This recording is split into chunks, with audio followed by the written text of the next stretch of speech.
kitu cha kujifunza cha kuambia wale watafuta njia ambao kuweza kufika hapa na wavumbuzi, wasikate tamaa, waendelee wazazi kuendelea kuwapatia moyo na kuwapatia ushirikiano.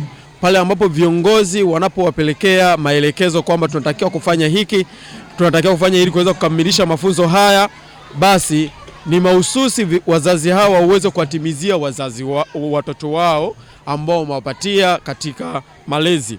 Lakini pia wawapatie ushirikiano wa walimu ambao wanaokuwa wanafundisha makanisani. Mzazi anapompatia ushirikiano mwalimu au kiongozi, inasaidia sana na kazi inakuwa rahisi sana. Na tunawashukuru sana kwa jinsi ambavyo walivyoweza kuwaleta hao, ni kwa sababu tu wao kwa kuweka juhudi hizo. Lakini nahamasisha wale ambao wazazi ambao hawajaleta watoto wao katika idara au katika chama cha watafuta njia na wavumbuzi, wanakosa mambo makubwa. Watoto hao wanajifunza mambo, namna ya kumtegemea Mungu, namna ya kuwa na ujasiri, namna ya kujitetea katika ulimwengu huu. Maana ulimwengu tulio nao umezoofika, ni ulimwengu ambao umekuwa na matukio ya ajabu. Kwa hiyo kama bila kuwaweka hao watoto kwa Yesu, tutajikuta shetani anaenda kuwachukua.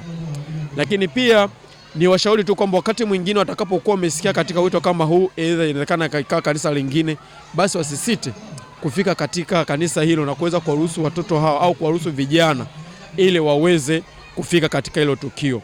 Lakini ni kwa sababu pia kwamba hao watoto hawawezi kujiongoza wenyewe, wanajiongoza pamoja na walimu wao ambao tunawaita master guide.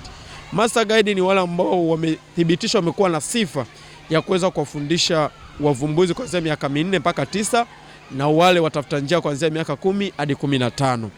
Na hawa tunahitaji kuanzia mzee wa kanisa, tunahitaji kuanzia mzee yote, umri wowote ule unaruhusiwa kusoma kozi ya master guide.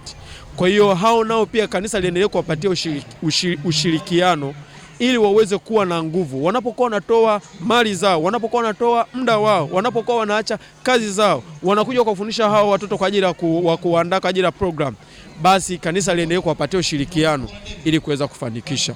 Kwa hiyo tunakaribisha sana katika idara ya vijana. Idara ya vijana ni karakana inayotengeneza viongozi. Idara ya vijana ni karakana ambayo inawaandaa washiriki ambao wataweza kulielewa kanisa kwa usahihi na ukweli kabisa na pasipo kuyumbishwa chochote. Mtoto huyu ukimfundisha katika miaka hii yote, katika madarasa yao ya miaka yote ambao walikuwa wamejifunza katika chama cha wavumbuzi na watafuta njia, hawezi kuyumbishwa na kitu chochote katika dunia hii. Neno lako la mwisho la kutujenga kiroho. Neno kwamba tunaposoma katika Waefeso sura ile ya 6 mstari wa 10 nasema, hatimaye ndugu mzidi kuwa hodari katika Bwana. Maana yeye ndiye ambaye anayeweza kutupatia, kwa sababu huo hodari unatoka kwake.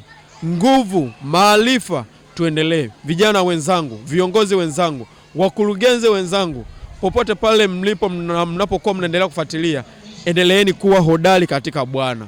Unapokutana na changamoto, endelea kuwa hodari. Wewe mtafuta njia, unapokutana na changamoto katika malezi, unapokutana na changamoto katika masomo, endelea kuwa hodari katika Bwana. Wewe mvumbuzi, unapokuwa unakutana na changamoto, endelea kuwa hodari katika Bwana. Wewe master guide mafunzo, unapokutana katika changamoto masomo yako ili kuweza kukamilisha, endelea kuwa hodari katika Bwana.